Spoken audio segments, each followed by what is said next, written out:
What up, what up? It's the Athletic Hockey Show, Wednesday edition. It's December 3rd, 2025. I'm Sean Gentili, here with Sean McIndoe and Frankie Corrado. Fellas, all business today. How we doing? All business. What's going on? It's been a weird year. I got a weird stat for you. I don't know why I'm fascinated by these types of things, but I just am, so you have to bear with me. Here it is. I tweeted about it in case you missed it. But through December 2nd... I have alerts set up on your tweets, too. So I find that hard to believe. There's nothing noteworthy coming through that Twitter account. Through December 2nd, so yesterday, there was one team in the Atlantic with a positive goal differential. That was Tampa. One team in the Pacific with a positive goal differential, and that was Anaheim. The last time two divisions only had one team with a positive goal differential through December 2nd was 1998-1999. It was Carolina in the Southeast, or the Southleast, as they used to call it, and Edmonton in the Northwest. That's weird. The other thing that's weird is that we're having conversations about who's the best player in the game right now. Is it Connor McDavid? Is it Nathan MacKinnon? It's up for debate, at least, as far as who is the best player right now today. See, Frankie, this is why I love you. You gave us the title for this episode right off the bat.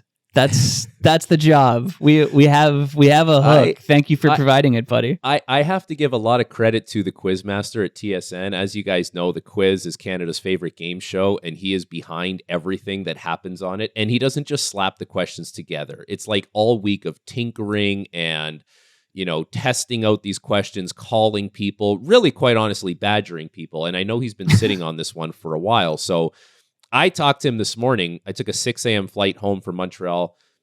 He called me actually in the car at 7:45, and we talked about it. So I think if everyone's talking about it, we can float the question out there to you guys. Here's the question from the quiz last night.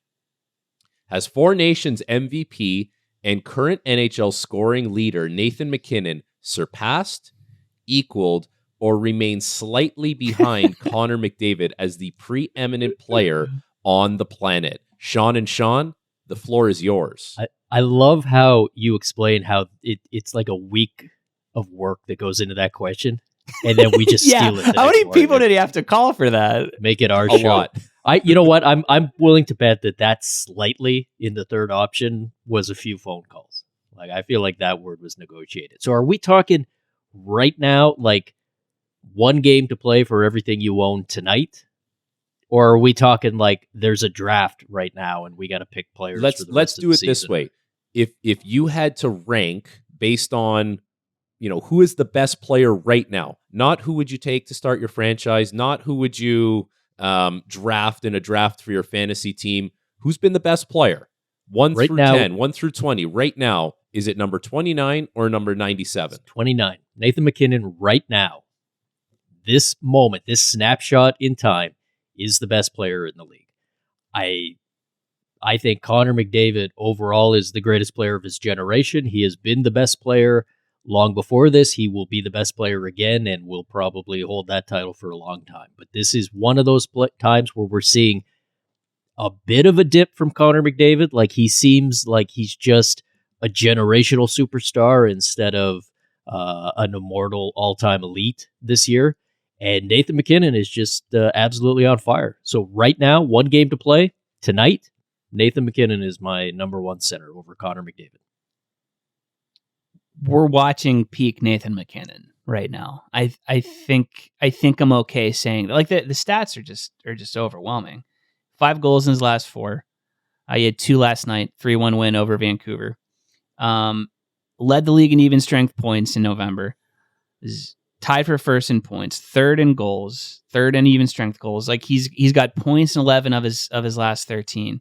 And this is the thing that struck me, and this is something from our old buddy Corey Mazurek. The Avs are outscoring the other team 37-9 when he's on the ice this season. That's what tips it over. If we want to just limit the discussion to, is this the best version of MacKinnon we've seen? I think there's a fair argument for that. But if you want to frame it as, do we want him versus McDavid? I think right now, until McDavid finds the 7th gear that we've seen from him so many times over the last however many years, I think it's MacKinnon. And I don't know if it's like, I'm surprised to hear myself say that on some end. I don't know if it's like an aesthetic thing or what, but like what tips me over, I think, onto Team MacKinnon on this is just it's stuff like the media session last night after beating Vancouver. It's like it was just kind of a boring game, a lot of whistles, a lot of icing. Guys, he was bored, but he was also mean. And I think that's the kind of stuff where I'm like, okay, I need one dude for one game. Yeah, I'll take the dog.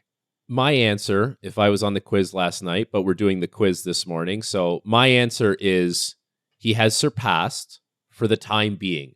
And it should be okay for us to have conversations about Connor McDavid and Nathan MacKinnon and realize that just because McDavid is in the league every single year, he doesn't have to be named the best player at the given time. Like Nathan MacKinnon has clearly closed the gap, but it does feel weird. Like truthfully, it feels weird that we're having this conversation because it's always just been McDavid is standalone the best and everyone is kind of falling in line after that. So it does feel a little odd, but at the same time, I can't help but wonder if the timing of things helps facilitate this for Nathan MacKinnon. Like Colorado, since winning their Stanley Cup, they haven't been going deep into the playoffs, whereas the Edmonton Oilers are going deep. They're 1 win away from a Stanley Cup 2 years ago. They're 2 wins away last year. Those are a lot of hard miles, not to mention the hill that the team had to climb both seasons with slow starts. So you're trying to leapfrog everyone and go on heaters. And it's not like McDavid is surrounded with the same type of team this year anyways that MacKinnon has in Colorado. So it always feels like it really falls on McDavid's shoulders. So the fact that there's a lot of work for him specifically, the mileage, the games played recently probably helps Nathan MacKinnon close the gap. And now we're looking at it saying it's fair to say that Nathan MacKinnon is the best player in the NHL right now. But I never would have predicted that we'd be having this conversation December 3rd, 2025. And how, I mean, this could be interpreted as us, taking a shot at McDavid or the start that he's having. It's not that. Like, how great is Connor McDavid that the fact that the second best player in the world is having an all-time heater, is having maybe the best year of his career, and that is enough for us to go, maybe just in this snapshot of time, number 2 has surpassed number 1. That's how far ahead Connor McDavid normally is when everybody is playing at their peak level, which he hasn't been so far this year, whether it's fatigue, whether it's the distractions with the contract, and whether it's just the normal ebb and flow of how pro sports and the NHL in particular works. This is what was needed to open the door a crack for the second best player in the world having the season of his career to maybe just for a moment get a nose ahead of Connor McDavid. One of the elements for me anyways that helps nudge this in Nathan MacKinnon's direction, and this is another thing that sounds weird to say because Connor McDavid has scored 64 goals in a season in this league before, but Nathan MacKinnon is absolutely the better and more potent goal scorer. Like he's got 22 this season. He's had 51, he's had 42. Call it a down year last year for MacKinnon having 32, which we've certainly seen from Connor McDavid in the past, but like he is much more willing to shoot in more dangerous areas and be more of a shot threat than McDavid. It's just the reality. McDavid wants to make the pass that leads to an empty net goal or almost essentially like pass the puck into a net after deking out the goaltender. But MacKinnon has this ferocity at which he is attacking the net. And for me anyways, like the goal scoring sounds weird to say. Guy scored 64 goals. Usually you would say that guy's the better goal scorer, but today Nathan MacKinnon is the better goal scorer. Do you guys feel like he maybe got annoyed that he gave up the goal scoring lead for a little bit? Like Morgan Geekie ties him and he comes out and scores 2 goals last night. It's similar to what we saw from him last week whenever some of the young guys were catching up to him in the point chase. It's like, okay, never mind. I'm gonna handle business here. Not And I know not it's annoyed. I know Not I know annoyed, it's I know it's but- December. Not annoyed. What dude, motivated? like pissed that a guy Pissed. named There we Morgan go. Geekie was in the same category as him. Like, you don't think Nathan MacKinnon looks at that and says, dude, no disrespect to Morgan Geekie. He's a really good Yeah. player and he's having a hell of a year. But you think Nathan MacKinnon cares about Morgan Geekie? He probably looks at that and says, dude, you're nowhere near me. We got And I am going to about this. blow away from you. Not Got it. annoyed, pissed that Morgan Geekie would even enter the conversation, my I'm friend. not getting passed by some guy named after a Diary of a Wimpy Kid character. Yeah, I'm not There's getting no passed by a chance. guy that didn't get qualified by the Seattle Kraken. No disrespect again. No disrespect again. But Nathan Morgan MacKinnon, sound a little disrespectful. Morgan Geekie tied for the league lead in even strength goals last year. Excuse you. This is his second randomly really good season. He's had 2 now. no, I'm playing the role. I'm playing the role of Nathan MacKinnon. This is not This is me it. You're talking. good. I'm talking like Uh-huh. MacKinnon right now. We'll see. The other thing I wanted to bring up too, and we should be able to have this discussion without turning it into a slag fest on Connor McDavid, because that's borderline impossible and crazy. But I will say, if we want to frame this in the McIndoe way, and if we want to say like who is the guy you want on your roster in a must-win game, Connor McDavid was on the roster in a must-win game. He was on the roster in a Game 7 of a Stanley Cup final, and his team lost. And if we want to make that the differentiation point for this discussion, I'll take the dude who won the cup, because it feels like they're close enough right now. Maybe not last year, maybe not 2 years from now, but right now, I think it's okay to pick hairs or split hairs and be kind of pedantic about stuff. And if it turns into rings discussion and rings culture stuff, like, so be it. I'm okay taking the guy that has one if this is what it comes down to. Okay, counterpoint. Connor McDavid played in another game this year where it was one game for everything, and it was a gold medal game at the Four Nations. It's true. And he scored the overtime winner. Now Nathan MacKinnon was on that team, so he gets a win as well. But you got to consider Yeah, the competition in that game too. it's Playing- tough. playing- I can't playing believe against a Sean bunch of Gentile losers. just called Connor McDavid a choking dog. He's a That's choke. He's a wild. choke artist. That's Obviously, a wild take. Wow. Crazy stuff. But you know what's going to be telling is now with the Olympics coming up, we're having the conversation. Everyone's having this conversation. It's fair to have this conversation at this point because of how well Nathan MacKinnon has played.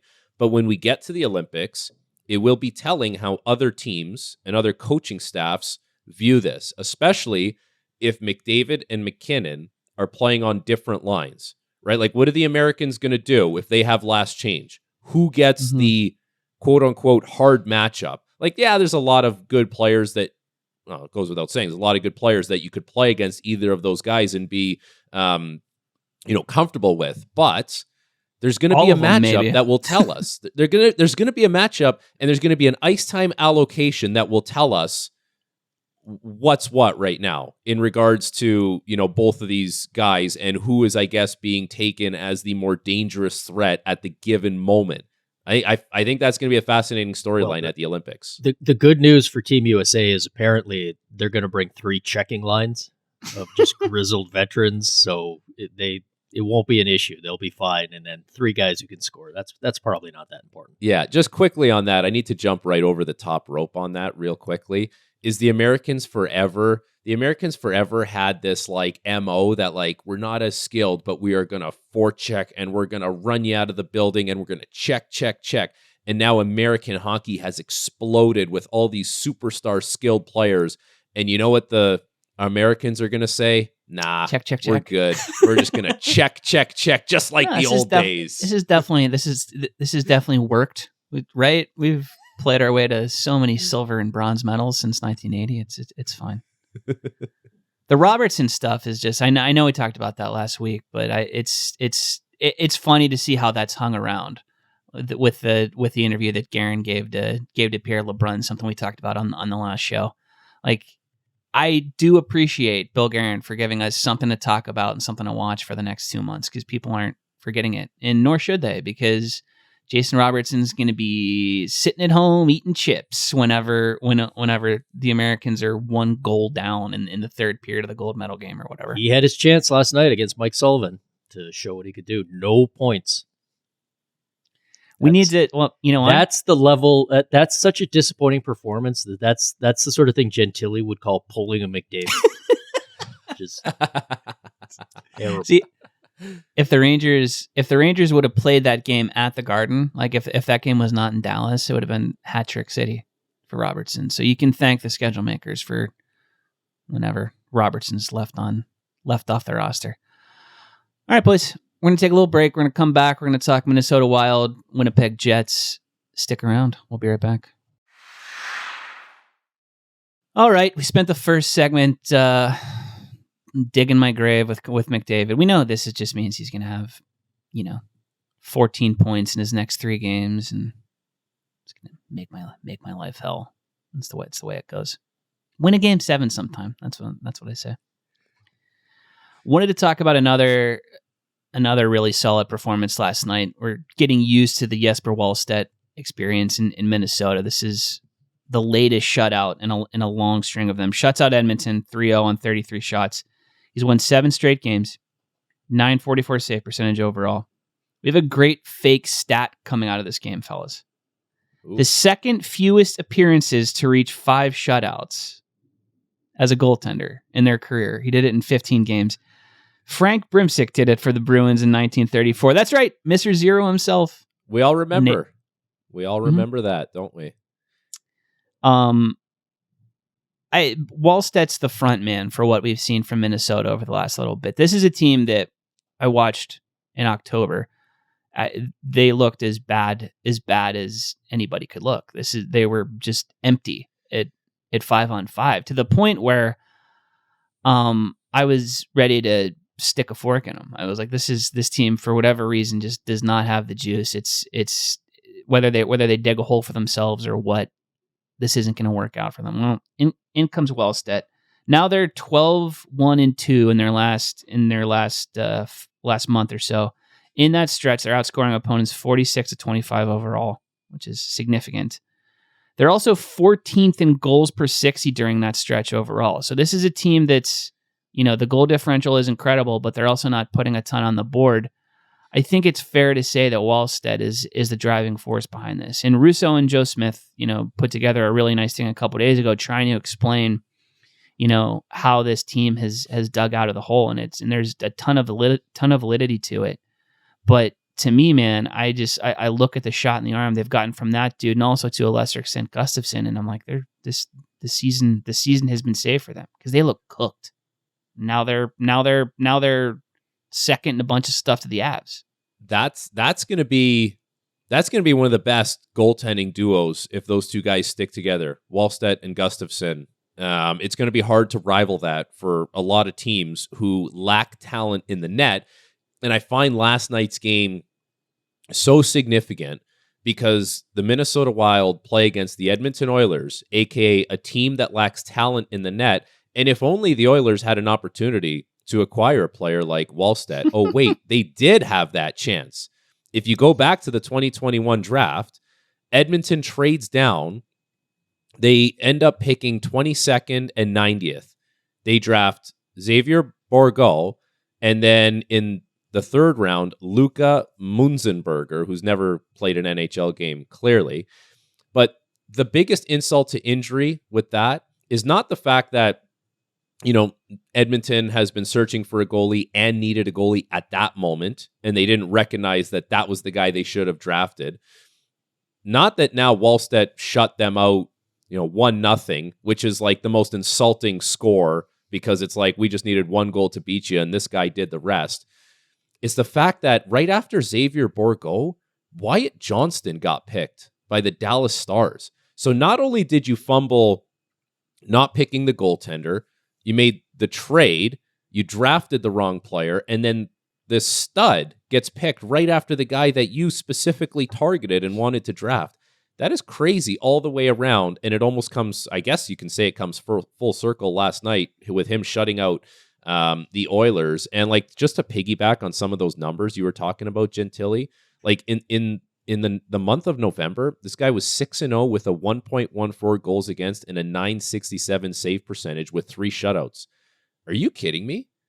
This guy's unbelievable. And they've got 2 franchise goalies in Minnesota. That sets you up for a lot in the future. And their scouting staff, the guys who found him and decided to make that pick, because Lord knows there's teams that are tentative to select goaltenders in the first round. Minnesota wasn't. So that scouting staff deserves a lot of credit for pulling the trigger on that guy at that moment. And they do. But 2 months ago, we would have looked at that pick and said, oh, what a bust that's turned out to be. Because, I mean, you take a goalie in the draft, even if it's in the first round, you're not going to see a payoff on that for a few years to come. They just take longer to develop typically. But this was a guy, he played a handful of games each of the last 2 years, did not look like an NHLer, and this was the Filip Gustavsson show. This was his team. He was, going to be the starter, and you hopefully the kid can back up and not embarrass himself and get some experience, and you build him up from there. And no, didn't need that. He's ready to be Terry Sawchuk right now. It's and it's just one of those things where you look at it and you go, as much as you talk about the Oilers with their goaltending and other teams where you just say like, oh, how come you didn't address the goaltending? Sometimes it just feels random. And again, this guy was a first round pick. It's not like he's come out of nowhere, but this was not something that any of us looked at this Minnesota Wild team at the beginning of the season and said, yeah, you know what? I think their young backup goalie might suddenly turn into the Vezina frontrunner. And did the Wild even look at themselves that way? They signed Gustavsson to a big money extension in like in a October, team that too. thought they were a year away from a changing of the guard. So, hey, that's some of that is what roster building is, right? You try to get yourself some lottery tickets or some guys with higher ceilings, and you kind of hope that you can develop them and that eventually they wind up hitting that. But it's a strange one. And I got a question for you guys. Have we jumped the gun on already putting Matthew Schaefer's name on the Calder Trophy? Because as amazing as he's been, goalies qualify for the Calder too. They don't usually win it, but I mean, if you've got a goaltender in the running for the Vezina, does that not at least get him into the conversation as good as Matthew Schaefer's been? Yep, he's gonna have to play more, right? Like he's gonna have to get the net. He's gonna have to keep it up. Like I'm keeping up a 967 is gonna be very, very difficult. But if he has a Dustin Wolf-esque season, and the storyline matches up with Minnesota, really tough start, but this guy gets the net and all of a sudden drags Minnesota to a top 2-3 spot in that division, which is a really difficult division. He'll have a compelling case. And listen, Matthew Schaefer is the front runner. Matthew Schaefer is also playing 23 minutes a night as an 18-year-old, so it's justifiable. But if this guy continues to play close to what he's playing like, yeah, he's going to be in the running, and it's going to be, as far as we'll see how it kind of shakes out. But it'll be like Schaefer 1, Wallstedt 2, and then you're talking about Demidov, Seneca, and maybe a couple other guys. But like that's how quickly this guy has really put himself into that conversation. That's it. And if Wallstedt wins it, it's going to be a weird looking trophy because it's going to have Matthew Schaefer's name already engraved, crossed out, over top of Demidov's name, which was already engraved before the season even started. And now that's crossed out. And who knows, maybe one of those guys takes it back, or maybe it ends up being somebody else. But it's a fun race. And I got to tell you, though, every Minnesota Wild fan was loving this conversation right up until Frankie dropped the Dustin Wolf comparison. Oh, my God. And, boy, you want to talk about goaltending feeling random. Man, who even knows with these young guys? Oh, my God. Yeah. Well, it's a league award, right? This isn't the writers voting on this as we do for the Calder. But do you know who the NHL Rookie of the Month was in November? It was Wallstedt. It was Wallstedt. Yeah. So, I don't know that means much, but I think if nothing else, it's an indicator of how well he played in the last month. And Frankie, I'm with you. I don't see him if he starts 39 games or something for the for the Wild down the stretch here. It's tough to see it happening, but I don't know, man. Well, think about what he's done for his group. Like we always talk about goaltending. It's so important. How important was goaltending to the Winnipeg Jets this year? Because now they don't have Connor Hellebuyck, and they're having players-only meetings after losing to the Buffalo Sabres. And the guys on Toronto radio were talking about that, and I think it's a valid point, right? Like, you lose to Buffalo, and you have a players-only meeting. Isn't it insulting to the Buffalo Sabres? Like, you guys are so 100%. bad that we lost to you in that fashion, and we need to sort things out. Something needs to be done. Every time you win a game, the other team either fires their coach or has a players-only meeting. Yeah, and it's a little insulting, but I get it. That's kind of been what has marred the Buffalo Sabres for quite some time. But, man, last year, Winnipeg, here's my whole thing on the Jets. Last year, they were a really strong defensive team. They were hard to play against. Ice, like premium ice, was at such a premium to acquire in those games if you were the opposition. And then you had the last line of defense in Connor Hellebuyck, and everything was great in the regular season, well documented how the playoffs went. They come back this year. They're not as deep of a team because they don't have Nick Ehlers, but pretty much everyone's back. Like, they added Jonathan Taves. He was never going to be the answer, but Nemesnikov's there, Perfetti's there. Like, it's the third line is basically there, save for Mason Appleton, and your depth guys are there. It's all the same guys, but they have been porous. And Connor Hellebuyck was masking all of that. And now you don't have him, and you're getting, thumped by the Sabres, having a players-only meeting. Now you got to play Montreal in their building.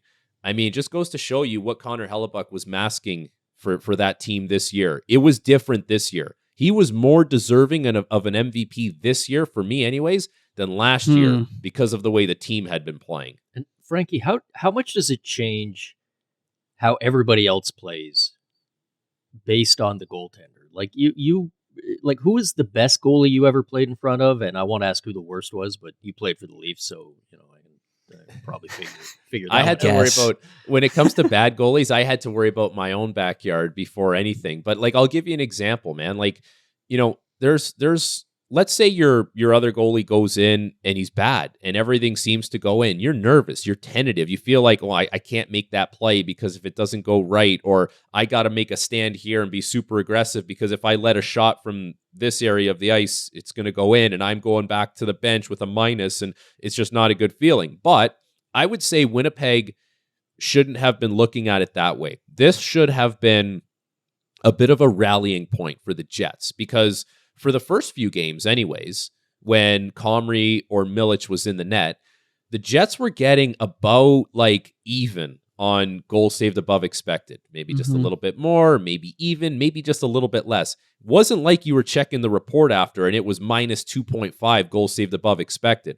So this should have been the Jets' opportunity to say, we don't have our safety blanket anymore. We need to figure this out as a team. Like, we need to play with the pace and the structure and the defensive acumen that we know we can, because we've done it, and they clearly have not done that. So there's another way you can look at it, DGB. You can be nervous about who's in the net, but if the guy is in the net is about doing his job, like in and around it, then it's more on you to be like, I need to elevate a little bit more. And you cannot honestly say that the Jets have done that at this point. They're 4-9-0 in their last 13 games. If the playoffs started today, they'd be outside. In that stretch, in that 13-game stretch, they've been outscored 45-32, and they're like mid-table across the board in terms of expected goals for, expected goals against. So this is a mediocre team that's getting, like Frankie, like you said, it's not league worst goaltending. They're getting average goaltending, and it seems like they don't know how to function whenever they're getting average goaltending versus high-end goaltending. Is that fair to say? Yes. Are they so accustomed to having the Hellebuyck safety blanket that whenever you just throw in, someone like Eric Comrie, who again, they're not getting he's not doing beach ball stuff back there, right? Like they're getting half decent play from their guys in the meantime. Yeah. Like, but the results are still just putrid. He's not doing some of the stuff that DGB suggested some of my old goaltenders were doing, which I would never suggest because they are the best, and I love those guys, every single guy that I played with. But I guess this is what the group chat's for. See, we can get the Corrado Leafs teammates goalie power rankings. No one ever cost me a minus. I cost myself every minus out there. But I will say this, like I played with Jacob Markstrom for a year in the minors, and we went all the way to the finals. And that year, he was a beast. Like he kind of shouldn't have been in the AHL that year, and he knew it. Everyone knew it, but he kind of just embraced like, I'm going to go get it, and I'm going to force my way back up. And he sure enough did, and then became one of the best starting goalies in the NHL. But that year, if there was ever a game where we needed a little extra juice, he had it for us. And if there was ever a game where maybe he struggled, you could bet the house that the next game, there was nothing going in. It was crazy, the bounce back that he had. And it was remarkable, like the mental fortitude. And it's not easy to be a starting goalie in the NHL, but like what we're talking about with the Jets is more about second line doesn't have a lot of presence. You know, Adam Lowry's still getting up to speed from the injury. Like they're not as sharp as they were last year, and they don't have the Ray Donovan of goaltenders to clean up their mess back there anymore. I was not expecting a Ray Donovan reference today. Toss that one off, baby. Here's the last thing that scares me about Winnipeg is we talk about other teams that have had slow starts or bad stretches. We've talked about the Oilers. The Oilers are 1 point out of a playoff spot. We talk about, the Maple Leafs for months have been a disaster. They're 3 points back of second place in their division. You look at the Jets, they're looking up the standings, specifically in the Central. A lot of teams. They are, you've got Colorado running away. You've got Dallas right behind them. You've got Minnesota is unbeatable right now. So, you're almost looking at it for Winnipeg going, like, what's our best scenario here? Do we now have 50 games to get a wild card spot? And that's our best case scenario? After winning the President's Trophy a year before, we're going to be a wild card, potentially have to play Colorado in round one. It's tough. It's the one division where you just can't fall behind if you want to, it's certainly if you're trying to get home ice for the playoffs, good luck, because the teams ahead of you are not playing along. They are just disappearing over the horizon right now. Could just tread water until Michael Clayton comes back. That's what Connor Hellebuyck's nickname is. That's my media of choice. Frankie, you got to jump off. I know you have a game tonight. Which one is that? It's Habs. Who are they? No, I got Leaf Panel tomorrow night. Oh, Leaf Panel tomorrow night. So getting the big show treatment. DGB will be watching. And then back PJs. Back in Montreal on Sunday for Habs Blues, the Bolduc Mayu Bowl. Oh man, very nice. Go get it. We know you got to jump. We'll talk to you next week, bud. Okay, see you, boys.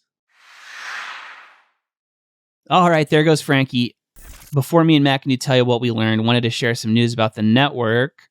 The Tennis Podcast managed to secure Andy Murray's first major interview since retiring last year, which is a big deal. He's going to lift the lid on what it was like going head-to-head with Roger Federer, Rafael Nadal, Novak Djokovic, and he's going to talk about how retirement has reshaped his perspective of his career. So that's big news for the tennis heads out there. All right. Matt can do. What have we learned? What have we learned, Sean? I learned that the Olympic rink, if it gets finished on time, is apparently going to be 4 feet short, which I am fascinated to see how that plays out. Which look, I want to make fun of it, but also you can tell that, like, don't you get the sense that Gary Bettman is just itching for an excuse to pull the plug on this? So, I feel like if we make a big deal out of this, he just jumps on that. But yeah, he's the guy in the bar saying, "Give me a reason." Exactly. So I don't know. 4 feet. I I'm assuming they're just going to take that out of the neutral zone, but maybe not. Maybe like one of the nets will be like that'd be great in the end boards, right up against the boards. All I know is, when the Tkachuk brothers are going full speed on the dump and chase, they're going to be in for a surprise, a fraction of a second earlier than they normally would. I think the construction delay is. I'm more concerned about that personally. But the fact that the rink is going to be 4 feet short does not speak well to the planning that went into this. That sounds like good, clean fun to me. Feels like part of the same problem. I don't know how comfortable we'll be, but we had Russo and CJ are on this. They had a reported story published on Tuesday. One source well versed on the building status told The Athletic that organizers needed, quote, a big bomb, not just a fire, to get their asses in gear on the construction. That's great. It's supposed to be finished by mid-December, and it sounds like there's no roads that lead up to the arena right now, so that could be kind of an issue. Do you want to hear my big conspiracy on why this is happening? Yeah, absolutely. Just looking for justification to bring Tom Wilson to Milan, baby. Okay. Small ice, tight checking. We've heard more than enough about it from both GMs already. Tom Wilson, 5 goals in his last 5 games. They want an excuse to put him on the roster and leave off Bedard, and they're creating it for themselves. This could be it. I think what they might need to do is just, every player they're looking at, what's their experience? Have they played internationally? How are their numbers? I think now they got to look and say, is there any kind of construction background here? Like, yeah, Tom Wilson, like you're like a real hard hat sort of guy. Like, yeah, I do bang and crack. No, we mean put on this hard hat and go get that rink finished, because we got a game in 6 hours and they didn't get around to finishing this up. Brock Nelson, was your uncle a contractor? Did you work summers for him back in Minnesota? Did you ever do any landscaping? Cleaning up sites or whatever? Yeah. Yep. Some light construction work. What I've learned is that the color-on-color game between the Rangers and the Wings, was that Leafs and Wings? Oh my God. No, it was Rangers, Red Wings. It was such a smashing success that I forgot the teams that played in it. But we're going to get more. There's one coming up. I'm not going to totally spill the details yet, but you can expect more color-on-color games on TV in the future. I was wild to see how much. Yes, who it is and when, but you can't say. I mean, I told you. Got a little bit of a scoop. Yeah, I mean, I know. You know it too. I will be dropping this scoop on social media immediately after this. Must credit. Follow Down Goes Brown at Blue Sky Social. It's that's where it's gonna live. I like seeing this because first off, I was surprised that people lost their minds over it the way that they did. Yes, it looked cool, but the amount of attention that it got, not just from hockey fans, sort of took me by surprise. So kudos, I guess, to the league for realizing that, they stumbled into something cool and trying to make it happen again. I enjoyed it personally. It looks good. They should do it more often. It's weird that it took them this long to figure it out, but better late than never. Better late than never. Can I give you a bonus? The NHL story. I'll give you a bonus thing that I learned, because I was just looking at the Oilers' schedule. They are in Pittsburgh in 2 weeks. So all you poolies out there, if you're looking to figure out when Connor McDavid is going to break Sittler's points record, and then gesture up at the press box every single time, it's that. Oh man, he's gonna point directly at me, and they're gonna be wearing orange jerseys or whatever. That'll be a color-on-color matchup too. Yeah, just tie it all together. All right, Sean McIndoe, thank you very much. And all right, Frankie Corrado, off in the distance, thank you very much. I know you can hear me. Thank you, fine folks, for listening to the Athletic Hockey Show. We're back on Wednesday. Haley and Shayna are here tomorrow. I may or may not be there. Tune in to see. Not that you care. But either way, have a great week, and thank you, fine folks, again. Thanks for watching. Make sure to like and subscribe and ring the bell to stay informed and catch new episodes every Monday, Wednesday, Thursday, and Friday. And in the meantime, you can join our Discord community. We'll see you there.